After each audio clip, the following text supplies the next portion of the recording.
I've mentioned this in previous videos, but it still shocks me every time I see it. These data centers are powering both Amazon and AI, and they're consuming so much electricity that power companies throughout the US keep increasing their prices. The state of Michigan just approved $590 million in rate increases. That's 2 price hikes for 2025 alone. But it doesn't stop there. There isn't enough electricity, so these multi-trillion-dollar companies are resorting to natural gas to power their data centers. In fact, 56% of data centers are now running on natural gas. So what does the state of Michigan do? They approve a $157 million price increase for natural gas. The energy that powers people's homes, the gas that heats them, these basic needs are being hijacked by billionaires with the approval of our local representatives. And natural gas is a fossil fuel contributing to the very climate change that's drying up our lakes and rivers, the same water sources that data centers are now using. We can literally see it from space. Satellite images show the Earth getting hotter year after year. While the tech billionaires own the digital infrastructure, the other billionaires are busy buying up everything else. The world's largest private equity firm just made a discovery. If tech companies need massive amounts of electricity,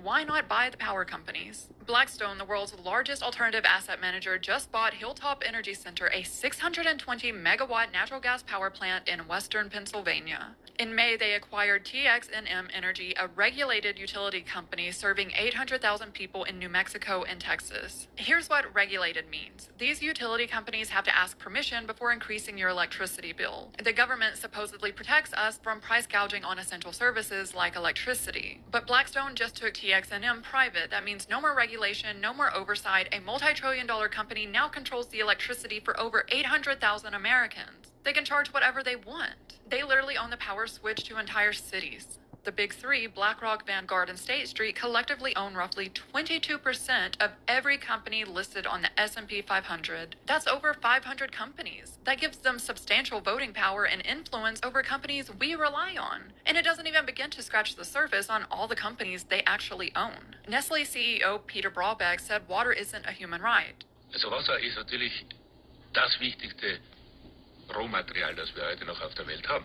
Es geht darum, ob wir das normale Wasserversorgung der Bevölkerung privatisieren oder nicht. Die eine Anschauung, extrem würde ich sagen, wird von einigen von den NGOs vertreten, die darauf pochen, dass Wasser zu einem öffentlichen Recht erklärt wird. Das heißt, als Mensch sollten Sie einfach Recht haben, um Wasser zu haben. Das ist die eine Extremlösung.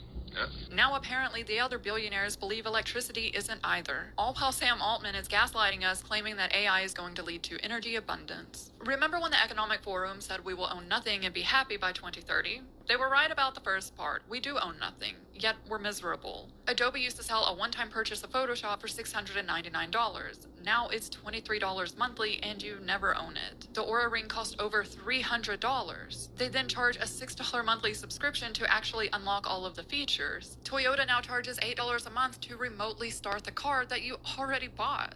Even the doorbell now has a subscription. There's no more ownership, it's just usership. We make endless payments to use items that are increasingly getting worse. And at the same time, the wealth gap keeps increasing. We're now on track to see 5 trillionaires in the next decade. In fact, for the first time in modern history, more billionaires are created through inheritance than through entrepreneurship. The US will see $29 trillion passed down to billionaire heirs over the next 30 years. So much for pull yourself up by your bootstraps. They own the boots. The US government's own data shows that the US is in a loneliness epidemic. Gen Z is the loneliest generation ever recorded, with millennials right behind them. The wealthy keep saying that money doesn't make you happy, but their own data actually shows otherwise. People making over $100,000 a year report being less lonely. Researchers have found that higher incomes directly correlate with happiness. And the wealth inequality isn't just an American issue. This is a global problem. UK's richest 1% own more than the bottom 70% combined. Italy, the wealthiest 10%, holds 60% of net wealth. Sweden has the 6th highest wealth inequality in the world. The top 10% owns 74% of the wealth. In fact, Sweden has a higher wealth inequality score than the United States. If even Sweden, who is recognized as a model society for equality, yet has the world's 6th highest wealth inequality score, beating the United States, then we have a wealth inequality global problem. So where does this leave us? 3 companies control the internet, the other billionaires are buying up everything else, and when their systems fail, their stock price increases. This recent outage was a preview of a world where billionaires own the off switch to our daily lives. The cracks are starting to show, and every day it becomes harder to ignore that the system is failing. And I don't know what comes next. But history shows us that concentrated power never lasts forever. Every Gilded Age has ended, every monopoly has eventually been broken. The very fact that we're even having this conversation is proof that change is on the horizon. I've mentioned this in previous videos, but it still shocks me every time I see it.